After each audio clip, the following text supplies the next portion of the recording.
S ಏನು ಬುಧವಾರವೇ ಎಲ್ಲ 20 ಸಚಿವರ ಪದಗ್ರಹಣ ಡೌಟ್. 20 ಸ್ಥಾನ ಏನಿದೆ ಅದೆಲ್ಲ ಭರ್ತಿ ಆಗುತ್ತೆ ಅನ್ನುವಂಥದ್ದು ಡೌಟ್. ಒಂದೇ ಹಂತದಲ್ಲಿ ಎಲ್ಲ 20 ಸಚಿವ ಸ್ಥಾನಗಳು ಭರ್ತಿ ಇಲ್ಲ. ಬುಧವಾರ 17 ಶಾಸಕರಿಗೆ ಮಂತ್ರಿ ಭಾಗ್ಯ ಸಿಗಲಿದೆ. ಭಿನ್ನಮತ ಸಾಧ್ಯತೆ ಇರುವ ಹಿನ್ನೆಲೆ ಕೆಲ ಸಚಿವರ ಹುದ್ದೆಯನ್ನ ಖಾಲಿ ಬಿಡಲಾಗಿದೆ. 3 ಸಚಿವ ಸ್ಥಾನ ಖಾಲಿ ಉಳಿಸಿಕೊಳ್ಳಲು ಹೈಕಮಾಂಡ್ ಈಗ ಪ್ಲಾನ್ ಮಾಡಿರುವಂಥದ್ದು. ನಾಳೆ ಸಂಜೆ ದೆಹಲಿಗೆ ಸಿಎಂ ಡಿಕೆ ಶಿವಕುಮಾರ್, ಮಾಜಿ ಸಿಎಂ ಸಿದ್ದರಾಮಯ್ಯ ಹಾಗೂ ಬಿಕೆ ಹರಿಪ್ರಸಾದ್ ತೆರಳಲಿದ್ದಾರೆ.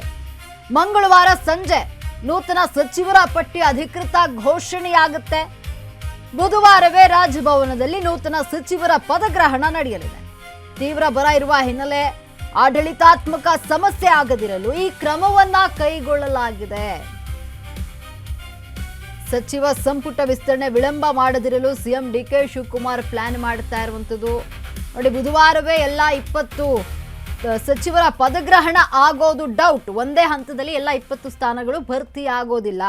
ಇನ್ನು ಡಿಕೆ ಸಂಪುಟ ಹೊಸ ಹೆಸರು ಸದ್ದು ಜೋರಾಗ್ತಾ ಇರುವಂಥದ್ದು. ಯಾರ್ಯಾರು ಅಂತ ನೋಡೋದಾದ್ರೆ ಬಸನಗೌಡ ರಾಯಚೂರು ದದ್ದಲ್ಲಿರುವಂಥದ್ದು. ಬಸನಗೌಡ ದದ್ದಲ್ಲಿದ್ದಾರೆ ಇಲ್ಲಿ. ಜೊತೆಗೆ ಡಾಕ್ಟರ್ ಅಜಯ್ ಸಿಂಗ್ ಕಜಿನಿ,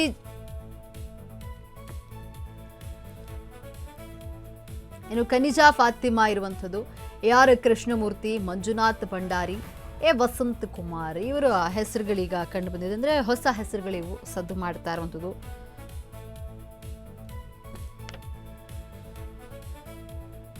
ಡಿಕೆ ಸಂಪುಟದ ಹೊಸ ಹೆಸರುಗಳ ಸದ್ದು. ಬಸನಗೌಡ ದದ್ದಲ್ಲಿದ್ದಾರೆ, ಅಜಯ್ ಸಿಂಗ್ ಇರುವಂಥದ್ದು, ಕನೀಜ್ ಫಾತಿಮಾ, AR ಕೃಷ್ಣಮೂರ್ತಿ ಹಾಗೂ ಮಂಜುನಾಥ್ ಭಂಡಾರಿ ಇದ್ದಾರೆ ಇಲ್ಲಿ.